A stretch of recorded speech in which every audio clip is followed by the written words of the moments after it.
Blessings, love and light to you all. This is Jamani Williams, your public advocate. Thank you for joining our Black History Month conversation on healthy Black communities, the harm incarceration poses, and how we can prevent it. You know, in our office, in city government right now, we are spending a lot of time talking about and working to change what's going on in our jails, and rightly so, because the crisis on Rikers is dangerous for both sides of those bars and everyone on it.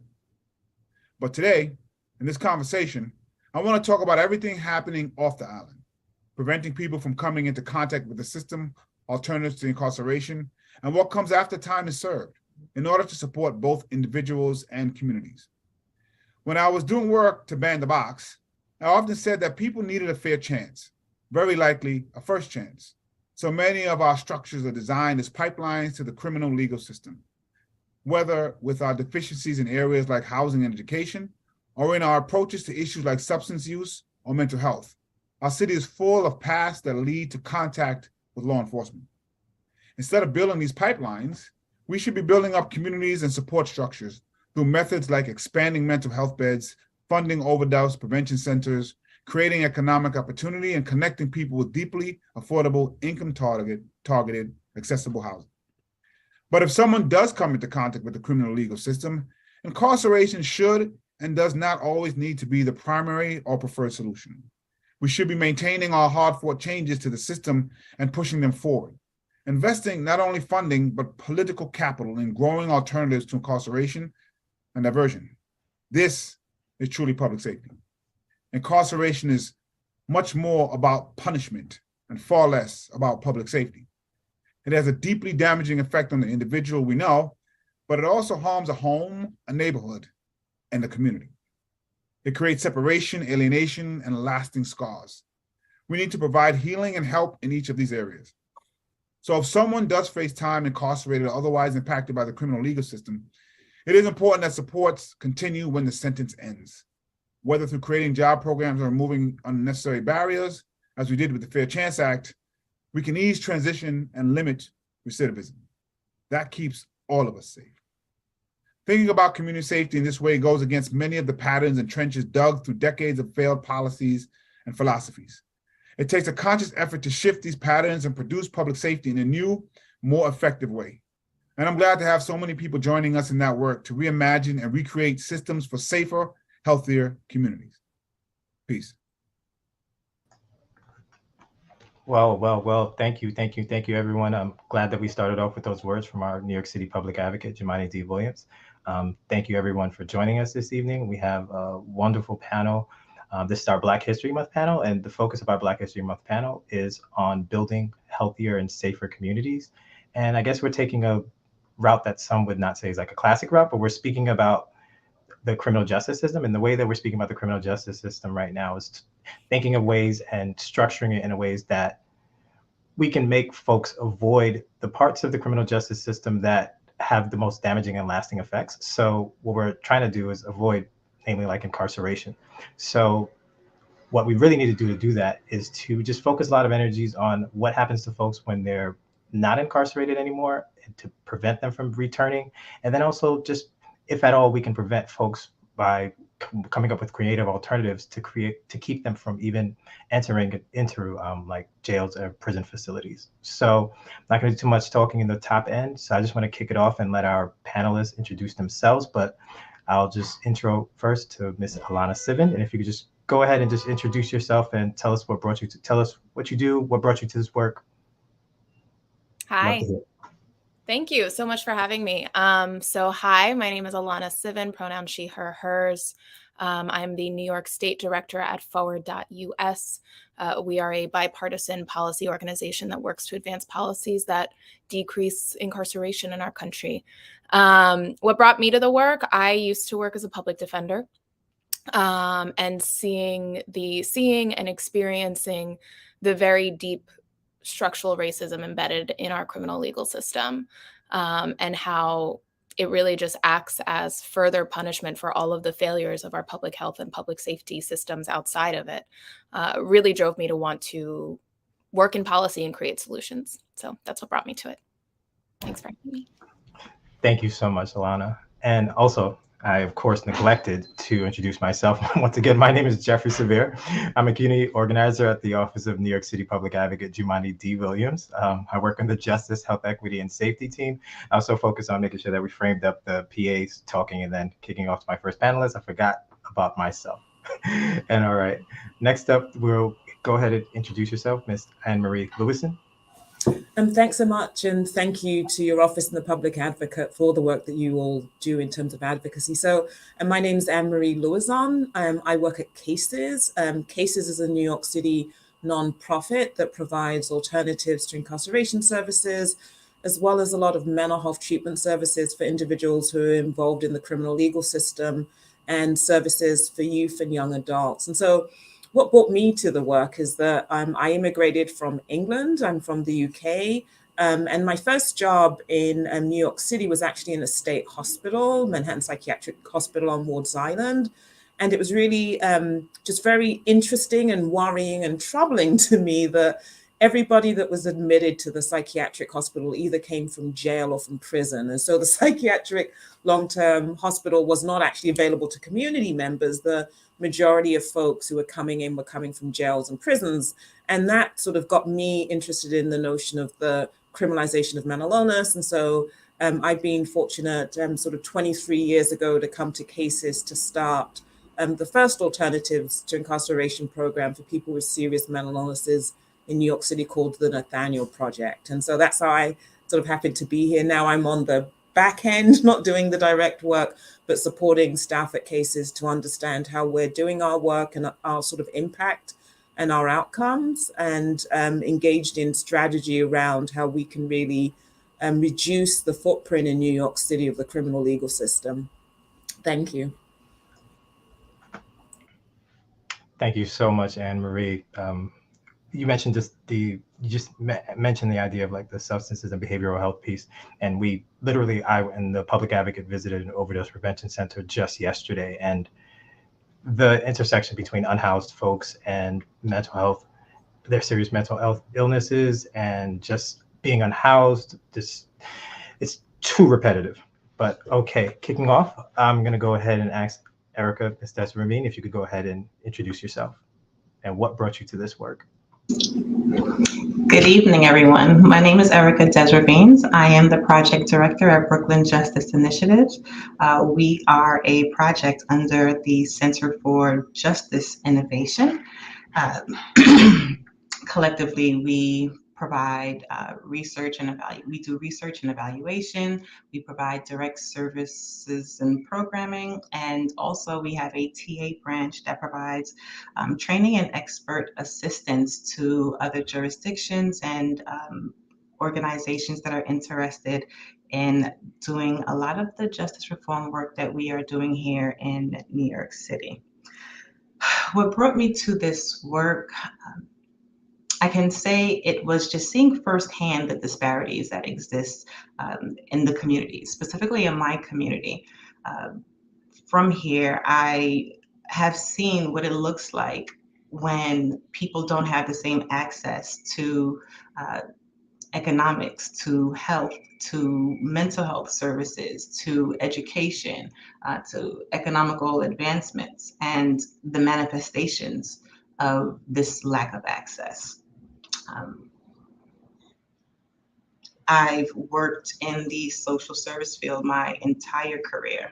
And one thing I've noticed as I worked with different and varying populations is that many of them had interactions that were with the criminal justice system. And those interactions left them with a sense of hopelessness and despair that made it a lot more difficult for me to work with them to address the actual concerns that they were presenting with.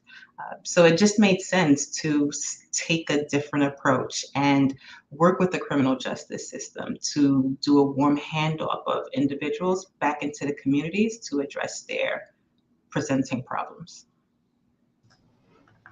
Thank you so much, Erica. I'm sensing a theme, but I think I knew this before, but the theme was that everyone kind of had to do the work that they're doing right now. It's very much like a calling, and just thank you all for the work that you're doing.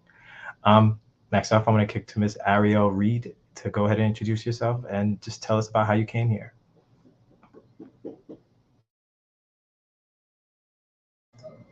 Sorry, Ali, I believe you muted.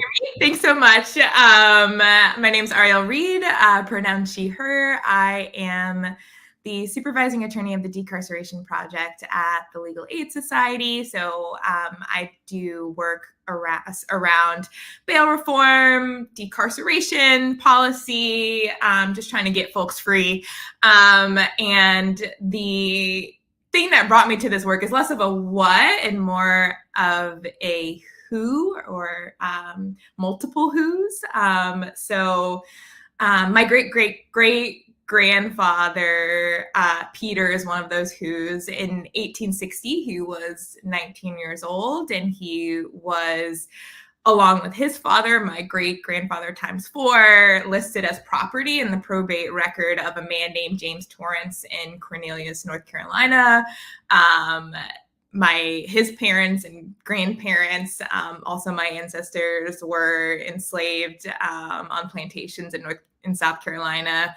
Another who beyond them was my great grandmother, who helped raise me, but couldn't raise her own daughter because she had to spend all of her time with white families, cleaning their houses, raising their children in order to keep food on the table for my grandmother.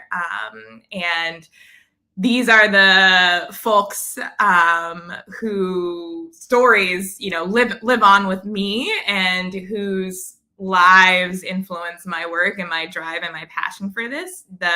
For me, the Abolitionist Project never ended, and I see this work as my way of shaping and contributing to that lineage of resistance and liberation.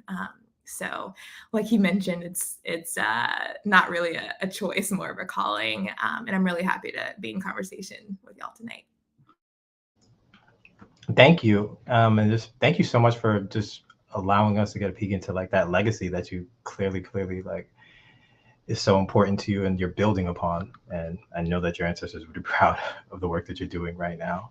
And like you said, like some of that work is this. I like to say that as well, where even when folks talk about the civil rights movement in the 60s and whatnot was ended, I don't really like to talk about that kind of work as having ended. I just think that if we want this country to be in a place that we think that it can be, then we're just continuously working, and that project and that work is never really done.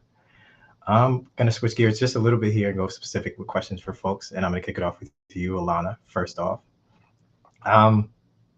Seen you on the news a lot of late. I've seen you on my television a lot of late. I think I was mentioning that a few weeks ago, I saw you at the joint Senate hearing about bail and bail data. And then also right after that, I think I saw you the same week inside City Hall with Errol Lewis, speaking again about bail and bail data. And I know that can get extremely repetitive. You get the same questions continuously thrown at you. What's some of the hardest part of like cutting through the fat and just getting through the noise of everything that you're hearing that's repetitive, and it's not always above board, but you're like fighting through as a champion in good faith? I think you're muted, Alana. I was going to say that the first hard part is keeping a straight face a lot of the time. Because I'll say there's so much fear mongering around bail reform, that a lot of times it can get frustrating to have to repeatedly sort of correct these sort of notions that are really embedded in a lot of fear, racism, mongering, all of those sorts of things. But I think in all seriousness, really the hardest part is that crime is one of the few areas where people so frequently do not act based in fact.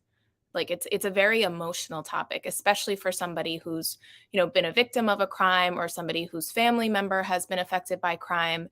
And so a lot of times you can come in equipped with all of the data. And because we've seen so much data that shows that bail reform isn't contributing to a rise in crime.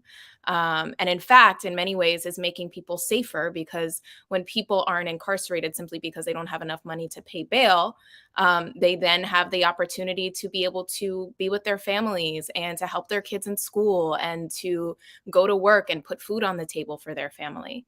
But given that we know all of this data, that we know that bail reform isn't contributing to a rise in crime and making people safer, people are still very fearful of crime, and rightfully so. I am too, like I think there are a lot of folks in my community, and there are, even I personally have experiences with, being somebody who's experienced crime. And so seeing that and being able to say, yes, and we do need to address crime, but every tool that you've ever been told about, that you grew up hearing about, isn't going to work, and in fact is going to make things worse and just targets Black and brown people.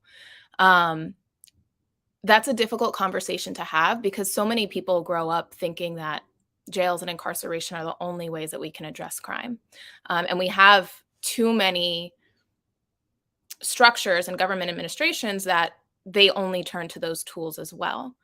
And so I would say that that's a lot of the difficult part, right? Like the being able to get away from the emotion that surrounds crime and move past it, and being able to get to solutions. And I think that the way that I've tried to do that is say that, like, I have those same emotions as well, right? Like we all fear crime, but that means we need to look to solutions that work, and not just look towards all of these solutions that have failed us, all of us, since the second that they were conceived. Thank you so much, Alana. I mean, the first piece you said about kind of having the data is super important, but at the exact same time, I think it's something that the public advocate has repeated like throughout his career, is that, data means nothing to a crime victim. So we can say we have all these solutions, we have all these plans, but at the end of the day, there's real hurt and real pain. And I think that folks lean into the emotion piece a lot, especially in these discussions. They're leaning into the idea that something happened to me and I want to make sure that someone is punished for this. And I think that one of the reasons that we're having this conversation today is that we're thinking about, well, is that making the community safer? Is that helping to build to make sure it doesn't happen to someone else? Is that making the community healthier? And oftentimes it's about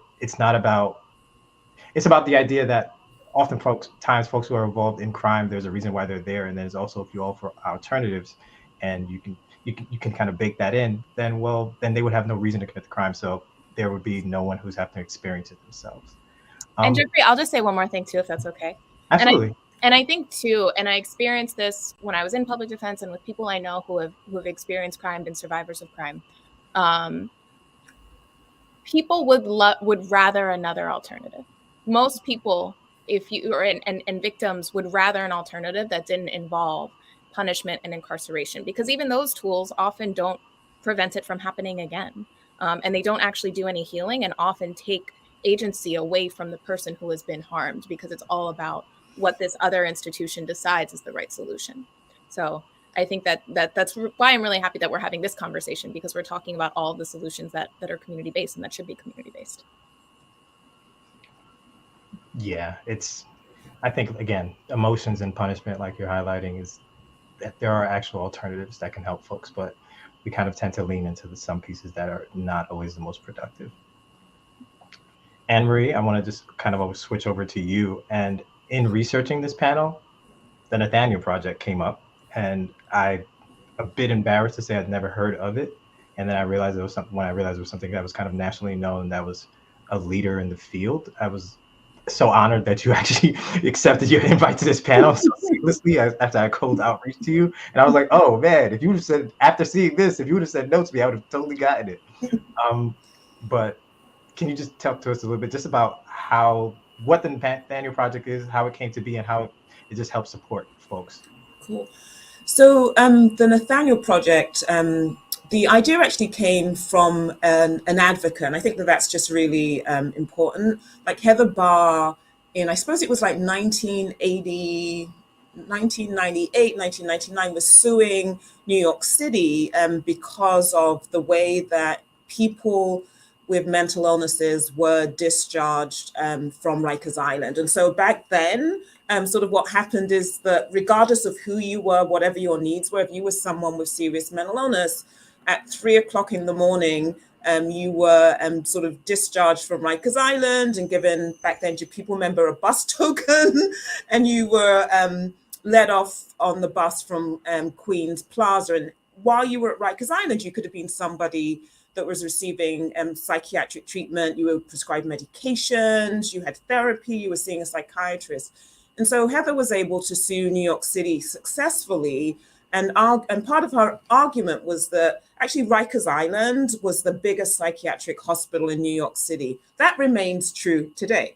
And so remember, I'm talking about 1998. And as part of her suit, and so this is why policy and legislation and advocacy is so important in this space, as part of her lawsuit, one of the things that Heather discovered is that many agencies, including CASES and the 12 members of the ATI Reentry Coalition, whether it's the Fortune Society, the Osborne Association, actually had no program for people with serious mental illness. And so I was at that time working in a psychiatric hospital and just was fortunate to come to CASES in November 1999 to start the Nathaniel Project.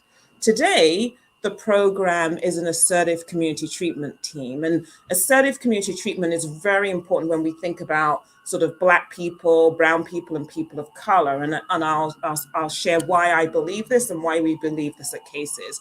So assertive community treatment is a mobile treatment team, and we have a number of them in New York City, but Nathaniel is the only one that operates as an alternatives to incarceration program, which is very strange. As I said, I started the program 23 years ago, and still we don't have other assertive community treatment programs in New York City for people with serious mental illness that operate as an alternatives to incarceration. This program has a psychiatrist, psychiatric nurse practitioner, sorry for the siren, social workers, people with lived experience, peer specialists, substance use specialists, family specialists. And this mobile team is responsible for serving at any given time 68 people who have serious mental illnesses who haven't found their ways to outpatient mental health clinics. And so in this model, the onus is on the team to engage the person. There's like a no-drop policy. You can't say the things that sometimes providers say. The client's resistant, they don't want treatment.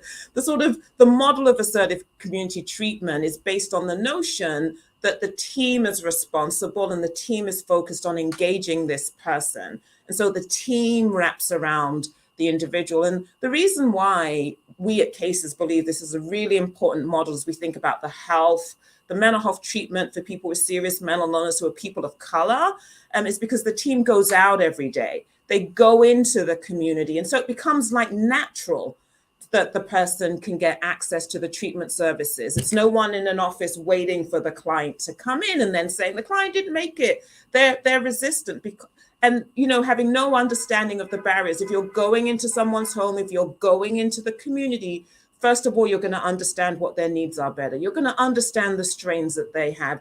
You're going to be able to leverage all of the supports that they have, whether it's family members and friends, to wrap around that person for their recovery from serious mental illness. And so we are very pleased at CASES that we have won a number of national awards for this program. And one of the things about providing this program that we have seen, because clearly when we talk about community safety, we're always talking about recidivism, whereas community safety is many more things. But we do know that in this program, the folks who are able to come into this program are less likely to, as we look at them and look at our own data, are less likely to be reconvicted, rearrested. One of the hallmarks of this program, which I think is to just do with how people with serious mental illness are interacting with the system. So in no way am I saying that people with serious mental illness are more dangerous than other people. The research proves that that is not true. But one of our experiences in this program is that the majority of people that coming on a violent felony offense. And so this is very important when we think about public safety. Like, you want this person who's being convicted or pled guilty to a violent felony offense to engage in recovery.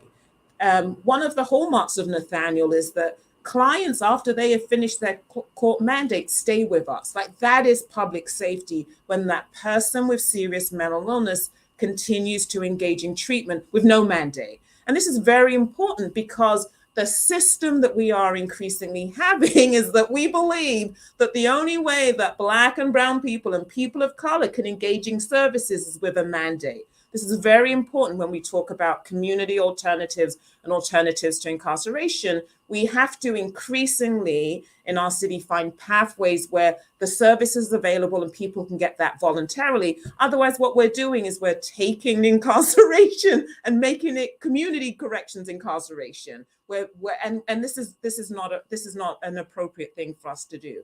So at Cases, we love the fact, like I'm in awe of staff who work on the mobile treatment teams at Cases, the staff that working, Nathaniel, that do really good work, that are there for their clients, that understand their clients' needs, that provide the dosage and level of service that the clients need, that provide all the wraparound services and supports, whether someone needs support with housing, to go to a medical appointment, support, money to pay for clothing, whatever it is they need. And that is the hallmark of good care and good mental health care. Oh man, you used all the positive trigger words for me, where you're talking about wraparound services, safety, and how safety looks like, and not having things mandated, and just community support, leveraging family. And a lot of what I heard behind everything you said, especially because folks stay with the program after they're mandated, was trust and folks feeling supported. And what often, it's the same thing as folks like mention with the idea, often just mention about like substance uses, they'll mention like alcoholism. You cannot help someone who is not interested in themselves in like getting to the help. So when you're mandating it or you're kind of forcing it upon folks, it can be useful, but of course as well, it is much better to get the buy-in from the individual.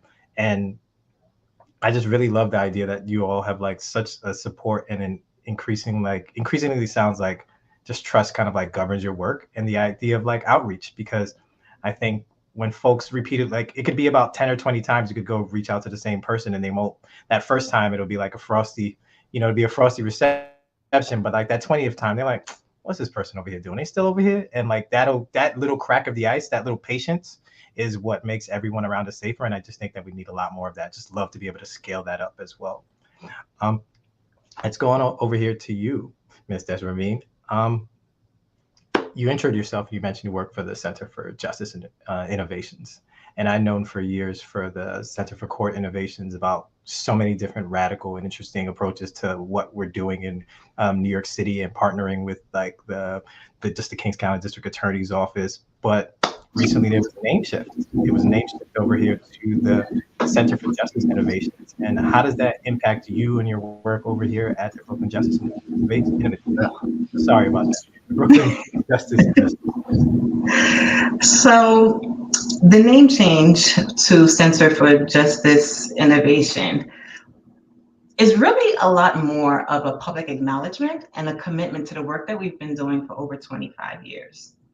The center began as a research arm for the court system, and we developed and implemented programming to provide the courts alternatives to incarceration, to detention. But 25 years is a long time, and you get to experience and witness a lot through our work in direct services, through the feedback that we've received from the community and from our stakeholders.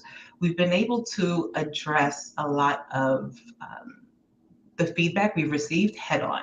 And to be honest, it doesn't always happen in the courtroom, right? The goal is to deter people from getting into the courtroom, to remove the catalysts to that contact with the criminal justice system. And while the courtroom is a great opportunity, the preference is really to do the work in the community. And that's what we've done. We've branched out, we've created a lot of community programming. We've done a lot of victim advocacy work, and we've really strengthened our roots and our reach in this work.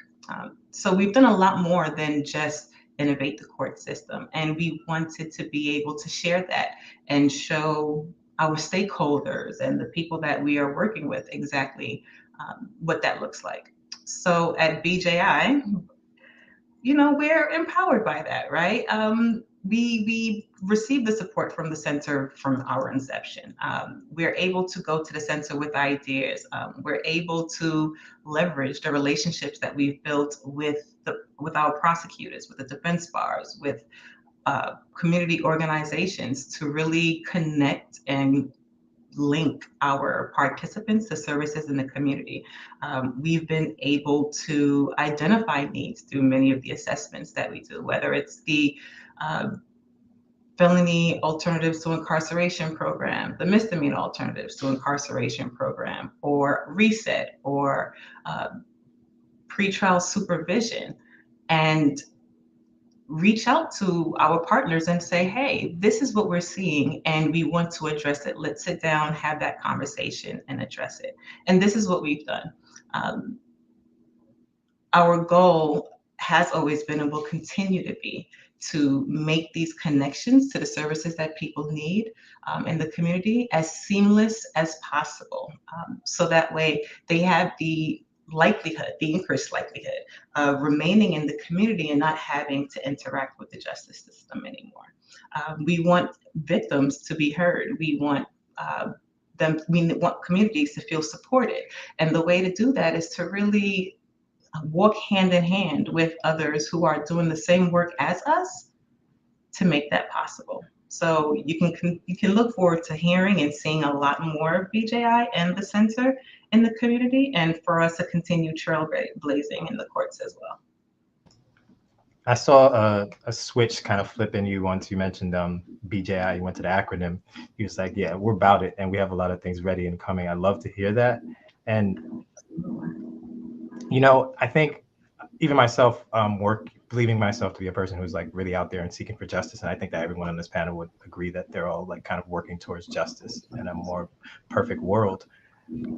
I think that it's like there's a tension between working honestly, you know, with the courts or myself in government, because it's like not often a place that folks will find justice. Like, so you might tell somebody that, you know, the BJI is working with the courts, and they'll look at you like, oh, you're part of the problem, you're part of the system. And one of the things that I've come to really of late has been the idea of like, well, we kind of have to have some sort of interrogation and just kind of some sort of partnership and have like justice-minded folks like yourself and like everyone else on this panel who can kind of do a good job of saying, hey, I believe in this work and I want to be a partner on a different side. And it's kind of hard. Like what I've learned from being in my time in government, it's not always pretty. So I really just thank you all for the work that you've done and just continuing to like impact the work. And if you don't mind my asking, if there's anything like in BJS has like coming up or that you want to particularly like plug in terms of. Actually, yes. So this year marks our 10th year anniversary. BJI has been serving Brooklyn for the last 10 years. And as the center has grown, we've grown right alongside with it. We've expanded our programming, we've expanded the services and the people that we are touching. We've gained the trust of our partners and our stakeholders. And we're looking forward, right, to another 10 years and 10 years on top of that, and more opportunities to strengthen families, to help prevent crimes in the communities, to really carve out and highlight the need for economic development for people that look like me and people that look like you and people that are living right next door to us, right, that don't have the ability or the services and resources to really connect to what they need to connect to. So we need our communities to be empowered, and BJI is going to do that. Being around for 10 years means that you get to be present for 10 years. And also that's how you build the ties. Well, what I've learned is that you can't just pop up and folks give you credibility. Like you need to have been there and doing some sort of work for folks to go, okay, this person has a track record, so I can trust that they might be about what they're saying. So I'm going to circle back over here and flip the script and order that we've been using before, and then start over here with you, Ariel, with this next question. With your work with the Incarceration Project, with Legal Aid Society, and with your work even beforehand, what would you say are like some barriers that just come up so often? I mean, I've reached out to you before about like just ways in terms of collaboration and what barriers there are to kind of like, what barriers we can kind of break down, but just love to hear from you, like what are some barriers that you just see continuously come up often and ways that you can kind of like navigate around them? Yes, thanks so much. So I think the biggest barrier to decarceration is just a lack of vision and imagination on behalf of folks in the community that, understandably are, all of us in the US have been fed our entire lives this idea that you can either have police in prisons or you can be overridden with violence. And it kind of goes back to this point that Alana made, where that's the only option that we're giving people is police in prisons, or, you just relinquish your community to violence. Incarceration is easy. It's the status quo. And so moving beyond incarceration requires not only for people to acknowledge that the status quo isn't working, which a lot of folks, can take that first step, but to go a step beyond that and say, I'm willing to let go of what's not working and try something different. And that's where we hit a wall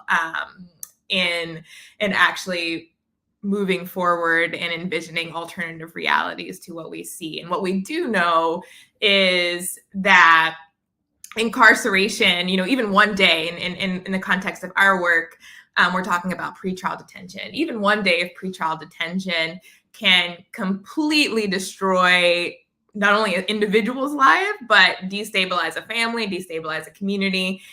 For a lot of us, you miss, you miss a day of work, you don't call out, you don't have a job when you get off of Rikers. And if you don't have a job when you get off of Rikers, who's going to pay your rent? And if you're not paying your rent, where are you going to live?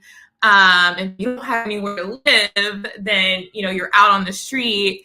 And that sort of desperation and divestment what leads to a lot of crime. And so that's why, there have been studies that have shown just one day of pretrial detention can actually increase the likelihood of reoffense. And so we're kind of stuck in this negative feedback loop where we cause these conditions and then cage people for the conditions of our own creation, rather than thinking through what we can do to not only create different conditions, but respond to harm when it inevitably occurs in a way that actually respects the autonomy of folks who've been harmed and encourages growth and accountability on the behalf of folks who've done harm. And so I really think I talk to so many folks about all these issues and all the ways that incarceration doesn't serve us. And the answer is,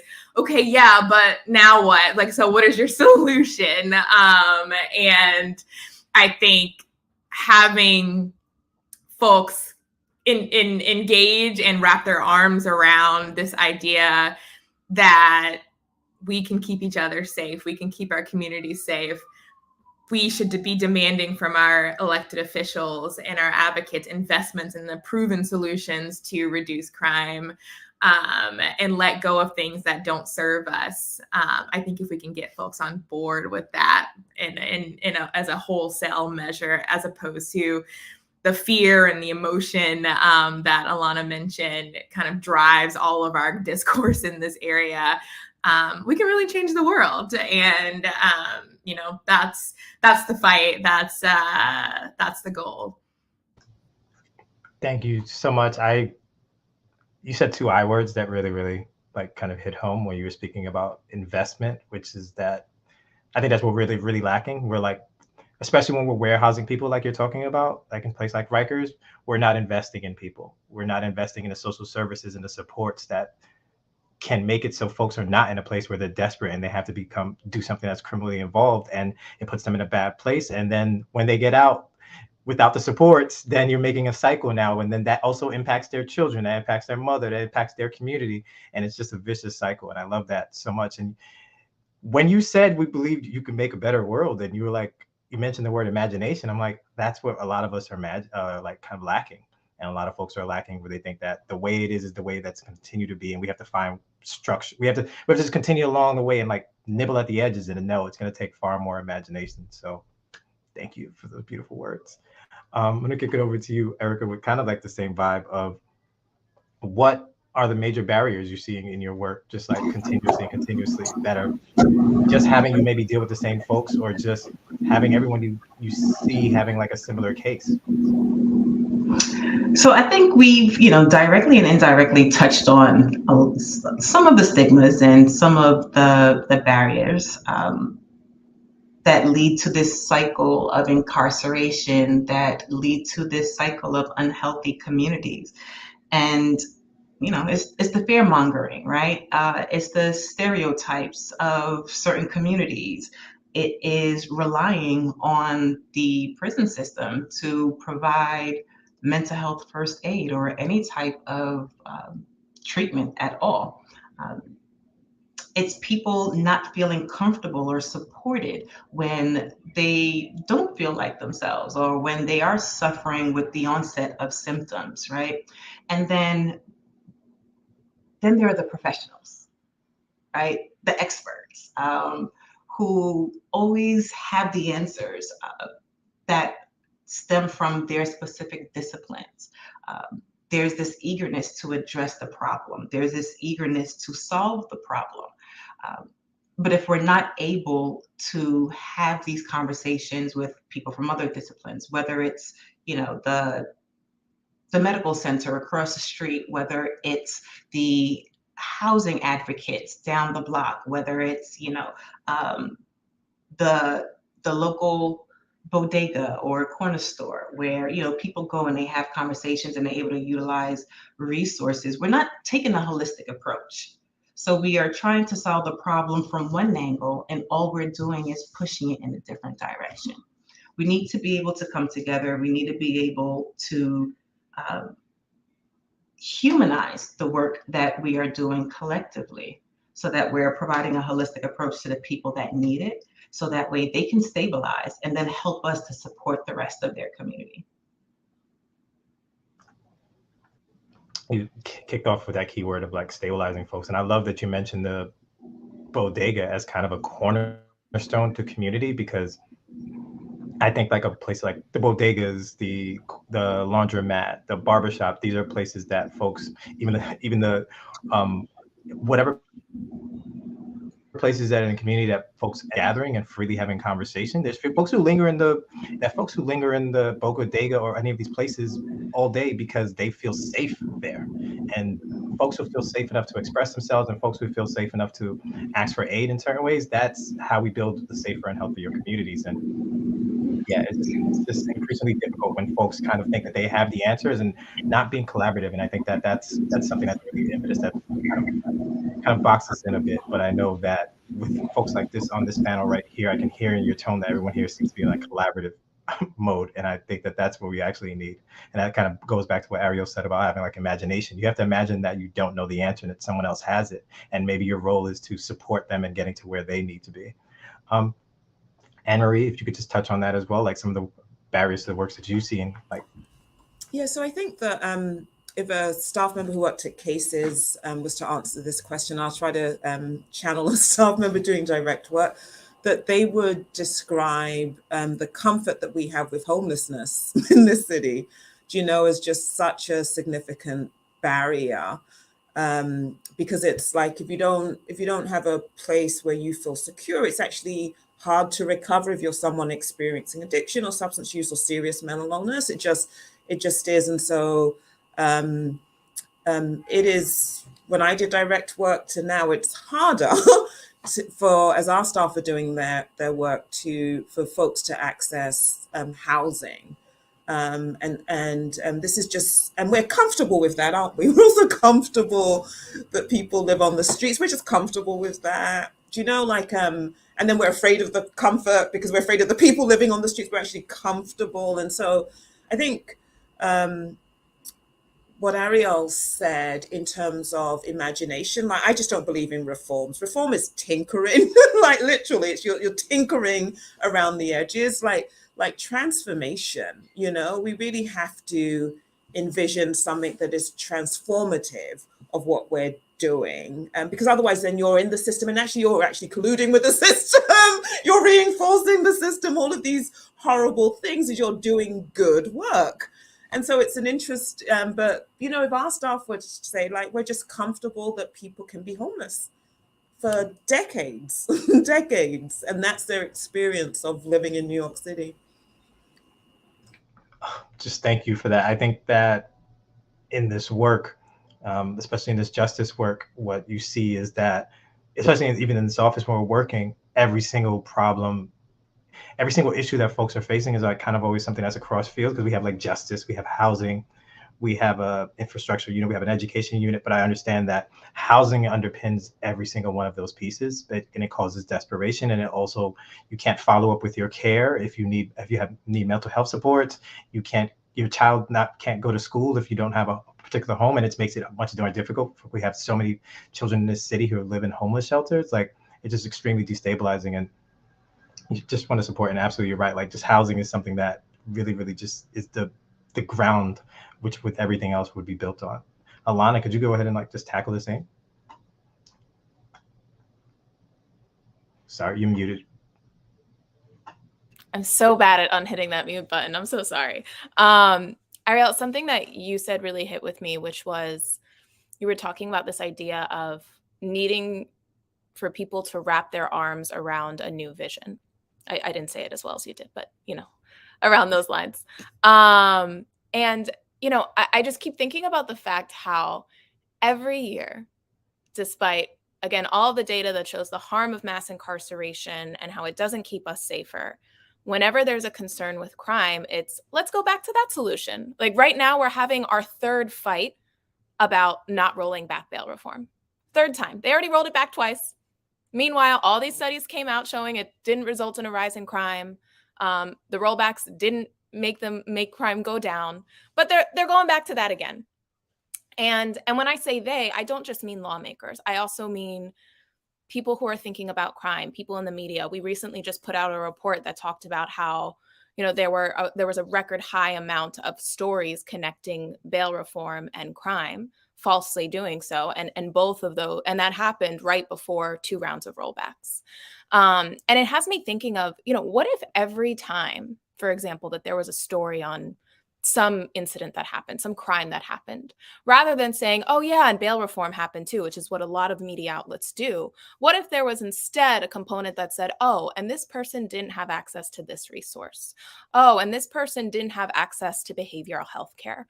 What if in those stories there was a cite to the study? And by the way, this is a really great study that found that Medicaid expansion increased access to behavioral health care, produced a reduction in overall arrests for the first three years. Like, what if those are the connections that we're all making to crime? And then as a result, we're actually changing sort of the public atmosphere to think that this is how we reduce crime, which is investing in our communities, making people whole, and actually getting to the roots of it. It's not just less punitive and more compassionate, but it's also just more effective. And so it's almost like, they say it takes, I don't know how much time, but like a good amount of time to change a habit. It's like this collective habit we have as a society to just go to that solution. And I think we all need to start thinking about, like, this is the way that we respond to crime, by connecting it with the things that actually could heal and could stop it from happening. How do we make it where to connect both what Anne-Marie and Ariel had just said about, imagination and transformational change? How do we have it where someone who has just experienced crime who might have been like fed a particular narrative, so they think that, okay, we have to take punitive measures. Like, they might have experienced crime, and then what if they're seeing on the news is telling them that this is the cause of it?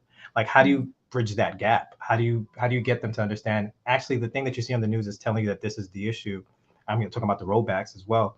Like, how do you make that connection where they're like, yo, this is actually not going to be helpful to you? Mm-hmm. I think a part of it is thinking through, like,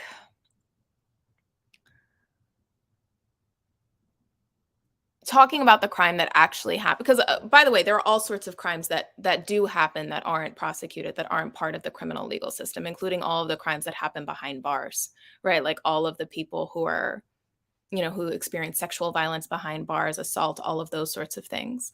And we know that often the communities that are affected by crime are also the ones that find high crime in their communities as well. And so I think that's one way to address it, the idea that further victimization just breeds more victimization. And if that's the way that we try to address it, then it's not going to be effective. But the question of sort of getting around that emotion, that somebody who is dealing with pain, that like there needs to be acknowledgement of that pain. And I also think that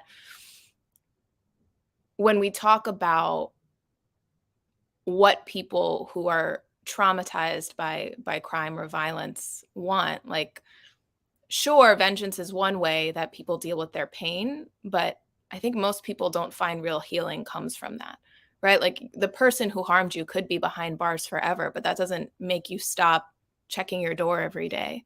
It doesn't make you whole. It doesn't make you heal from the harm that's been caused. And I think people actually don't have the resources for what they really want, right? Like people want that healing. Mental health care in this country is so unaffordable. Talk to the amount of people that we all probably know who say, I can't afford a therapist.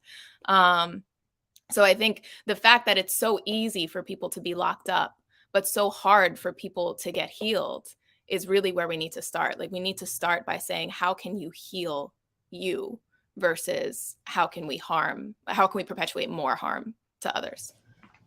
You're absolutely right. That's how you're going to be healing a community. And it's like, I don't know how we have this conversation. And honestly, when I see victims of crime or just experienced crime, and they're able to say something as compassionate as, you know what, I don't need that person to be prosecuted, or I don't really want to go to court for this thing because I don't know that that's going to help this not happen to someone else. And when I see people who are big enough to say, I see what just happened to me, but I don't think that the solutions that you all are taking are going to actually make my community safer or do anything to make it sure that it doesn't happen to anybody in my family. So I always see that so huge when those folks are just thinking about not only their own healing, but they're thinking about legitimately the healing of their own community as well. That's important to them. Right. Oh, so I just want to be remiss to say we're having a whole panel over here about building healthy and safer communities. I just want to remind us that we are still living through a pandemic, whether or not it's officially called that. And the amount of, like, because you touched on it, and I know Erica touched on it a little bit earlier, like folks' stability and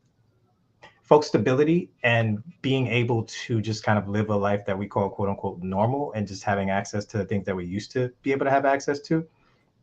It's really huge. And we're still like collectively traumatized, to like kind of use what you said, Alana, like, and we haven't really healed from that. And I don't know that our structures are really paying much attention to that, because we kind of like push us out of the house real quick, but we're still learning and dealing with things. And we just want to build healthy communities. And one of the ways is to acknowledge the way folks are harmed and the real realities of what folks are actually still living through. Okay, let's use some imagination just right now, real quick. And I'm gonna start with you, Ariel, and that's fitting because you brought up imagination here first. Also, you all have amazing smiles. Thank you so much. Basically, you're in this city, you do your work, but you look around, you see people like Anne-Marie, you see people like Erica, you see people like Alana, you see people doing work, you see programs that are working, but they might not get as much shine as they normally would, or you don't know that folks know that they exist. What are some in the city that you're like, oh, these people do amazing? It could be like the most niche thing in the world, where it's a nail salon that also helps you like fill out like college applications. But just what is something that you love to highlight that like it gives you is imagination and helps you think that the world might be a better place actually? Yeah. So for me, this is a really easy one, given the nature of my job in terms of getting folks back home to their communities pending trial. That's bail funds. Bail funds are critically important because so many of the folks that are incarcerated and arrested are indigent, which is like a very lawyerly term of saying that they don't have money. They don't have money to pay for an attorney. They don't have money to post thousands and sometimes millions of dollars of bail. And so bail funds are basically just community members coming together to say, you are a valued member of this community. I want to help you. I will pay, your bail. And that allows folks to avoid the consequences that I talked about before of losing their jobs, losing their rent, kids not finishing school, families getting torn apart. Bail funds really can be the glue that keeps all of those things from happening. So in New York, there there's People's Bailout Project, there's the Emergency Release Fund, and there's Liberty, and encourage anyone who is watching or interested in either volunteering to go post bail for their community members or just donating to the bail funds. They release so many people every year. And then I also just want to put a plug for the New York City NYCBailSettlement.com. Unfortunately, in New York, even when you pay bail, because of the crisis that we all know is happening on Rikers, you're still waiting hours and hours, sometimes over a day, to actually get released after you've paid bail. And there is a litigation team and that has settled with the city, and the city's paying $3,500 to every person who had to wait longer than 3 hours to get released between October 2014 and October of 2022. So if you or someone you know paid bail in that period, go to NYCBailSettlement.com, see if you qualify, and get your money so that, you know, you can invest in your family and your community and try to repair. Thank you. I do know about the settlement, only because your organization emailed it out to make sure we send it over to partners. And I'm like, oh, this is great. Thank you. I'm going to go ahead and kick to Erica with kind of the same question. Like, what is a program other than your own that you would love to kind of like, a program or an individual that you see around the city that you like, yo, they're doing good work over there. Like, folks don't even realize that they're there, but they're doing good work. They're a critical part of our city, but you wish that they could have more supports. I mean, it's hard to answer that question because there are a lot of organizations doing a lot of great work, right? And then there's my organization, who you already told me I couldn't mention. But if I had to pick one, I would pick a program. It's a collaborative program, collaborative effort. Community First. It's a partnership between Midtown Community Court, the Times Square Alliance, Fountain House, and Breaking Ground. They do phenomenal work in the city. They help connect people to voluntary services, to employment, and the ultimate goal is to help get them off of the streets and into stable housing.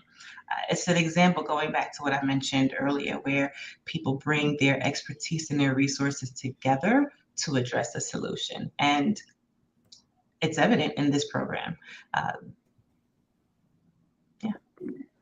Community First. Thank you. I was right about to ask you, can you repeat that again? But you said it, Community First. Also, with Fountain House, I've not had a chance to visit. I know the PA is, the public advocate is supposed to be visiting, and we're trying to make sure we get that on the calendar to visit Fountain House as soon as possible. Let me go over to you, Anne-Marie. Is there an individual is there a program or individual you'd love to highlight that's not yours that you just like to say, yo, these folks are doing work? So I want everyone to know about Helen Skipper. So Helen, known as Skip, is the founding executive director of the New York City Justice Peer Initiative. When we think about the criminal legal system, it's important that we center people that have been impacted.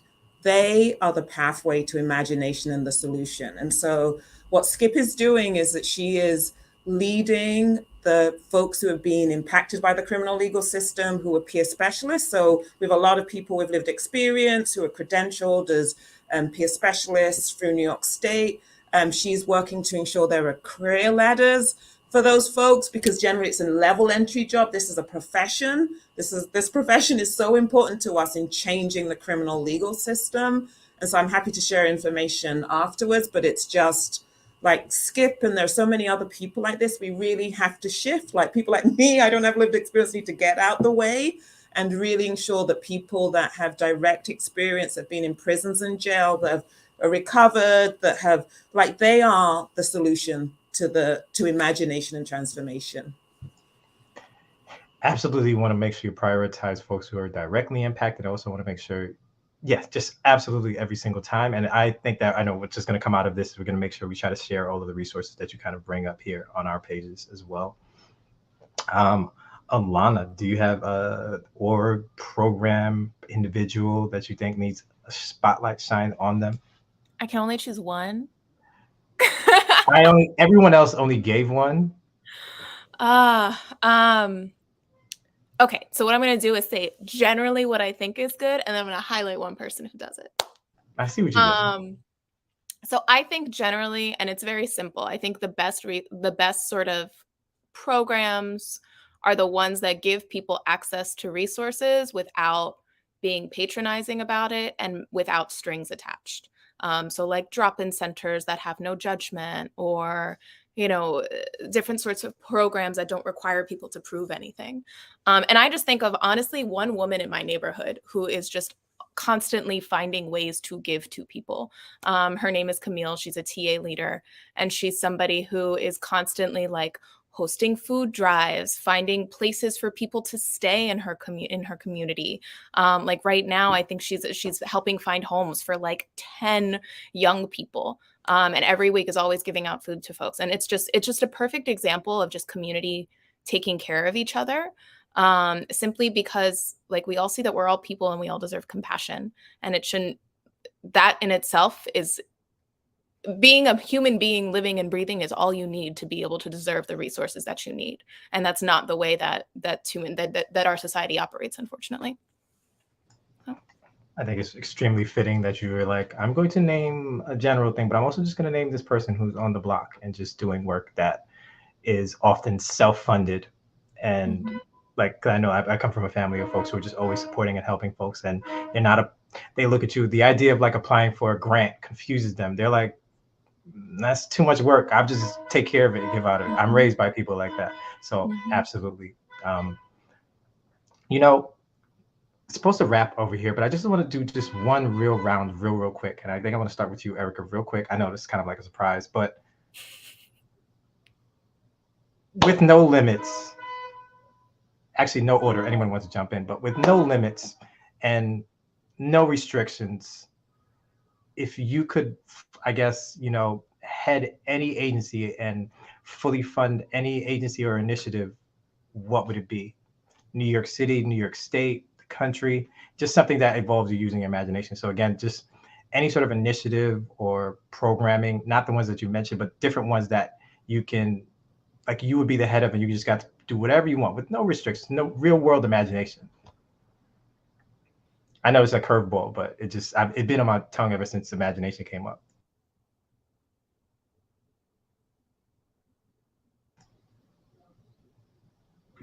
I'll go. Okay, so I would probably head the Bureau of Justice Assistance. And I would choose them because they have done a phenomenal job of funding a lot of ideas and a lot of what ifs that have manifested into really great solutions. Someone brought up the point of, having to go through the red tape of applying for grants. I think I would make a lot of these programs or this funding simpler to apply for, so that smaller organizations have an opportunity to seek and secure funding to contribute to the solution. I love it. I love it. I love it. I've seen that as well often, where folks who fill out the application the best and know how to hire a lawyer to fill out the application will have access to the money, although there's someone else, like the person that Alana mentioned, who's doing the work and is doing it really well, but will never get access to the same funds in that same way. Ariel, I saw you ready to jump through the screen. No, I was just like, if this is like a long shot, never gonna happen thing, which this is totally that. If I could install myself as mayor, I absolutely would. And I would defund the police, and I would invest in education and social services and affordable housing. And I'd probably get impeached or only serve one term, but I would do it and be glad that I did it. And whatever happens after that happens. I set myself up for that, but I also told everyone to swing high. So absolutely. Anne-Marie or Alana, do you always want to touch? I would be the commissioner of the Department of Happiness and Wellbeing. Yes. Yeah. I love it. You may be over here thinking about the good place. Alana? Well, I can't think of a commissioner title for myself. That's I don't have that much imagination. You could also invent an agency. You know what? I'm gonna go with your strategy. I would be the commissioner of happy homes, and everybody gets a home. The home is stocked with food, and it's a happy home because you have access to all the healthcare within that home that you need, mental and physical. Oh, God. Thank you all so much for your energy this evening and being exactly who I thought you all were, and just bringing and leaving us here with love. And, you know, I think I mentioned this a little bit earlier about the public advocate's office, the public advocate, and just really trying to do good work. And that really starts with good people. And honestly, in this particular agency, sorry for the noise outside. They like the work too. Yeah, it sounds like a dollar van. We got the special horns. And just the idea that the work that we're trying to do here is like really, really important in the city. And a lot of that comes from partnering and dealing and speaking to folks like you, and like just trying to give you as much platform and lift folks up. So thank you so much for your time. Thank you for all of your work that you do in New York City for New York City. I know none of you are compensated enough. If I had the option, that would be my thing, which would be to make sure that everyone that your compensation would match what you're putting out into the world and universe. So if we wanted to live in a world that had compensation at all, that's a whole nother topic. But just again, thank you so much for all of you for just joining us, and just thank you so much, all of my panelists, for just giving us all this good energy and just letting us be great New Yorkers. Absolutely.